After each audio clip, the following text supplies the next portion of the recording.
لک الحمد یا اللہ الصلاۃ والسلام علیک یا رسول اللہ اما بعد۔ سلسلہ ہے ہمارے ناظرین کے سوالوں کے جواب دینے کا۔ ایک یہ سوال ہے کہ بعض لوگ قربانی میں ایک بکرا پورے گھر کی طرف سے ذبح کر دیتے ہیں، تو کیا اس طرح کرنے سے پورے گھر کی طرف سے قربانی ادا ہو جائے گی؟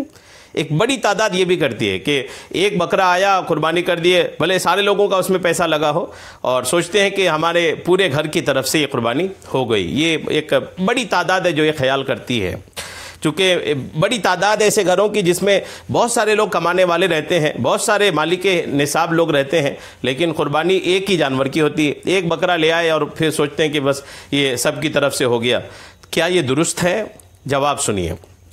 اگر کسی نے ایک بکرا پورے گھر کی طرف سے قربانی میں ذبح کر دیا تو گھر کے کسی بھی فرد کی طرف سے قربانی ادا نہیں ہوگی۔ اگر یہ سوچا کہ یہ سب کی طرف سے ہے تو کسی کی طرف سے ادا نہیں ہوگی، کیونکہ ایک بکرے کی قربانی صرف ایک ہی فرد کی طرف سے ادا ہوتی ہے۔ جیسے بچوں کے ابو پر قربانی واجب ہے تو اب ایک بکرا ان کی طرف سے ہی ذبح کیا جائے گا، کسی اور کی اس میں نیت نہیں کی جائے گی۔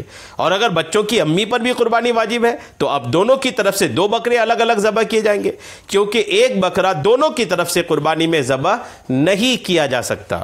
یہی مسئلہ بھیڑ اور دمبے کا بھی ہے، یعنی ایک بکرا لے آئے اور ایک سے زیادہ لوگوں کی نیت اگر کر لی اس میں تو کسی کی قربانی ادا نہیں ہوگی، کسی کی طرف سے وہ ادا نہیں ہوگی۔ ایک بکرا صرف ایک ہی بندہ یا بندی کی طرف سے ہے۔ اس لیے یہ مسئلہ ذہن نشین رکھیں کہ اگرچہ سارے لوگوں کا پیسہ لگا گھر کے، سب کی طرف سے ایک بکرا کافی نہیں ہے۔ گھر کے جتنے لوگ مالک نصاب ہے سب کو اپنے اپنی قربانیاں پیش کرنی پڑیں گی۔ ایک بکرا آیا تو کسی ایک کے نام پہ اس کو کر دے، جس کے نام پہ قربانی پیش کی ہے اس کی طرف سے ادا ہو جائے گی، لیکن دیگر جو لوگ ہیں ان کے ذمہ اگر مالک نصاب ہے تو ان کے ذمے وہ باقی رہے گا، ان کو قربانیاں پیش کرنی پڑیں گی۔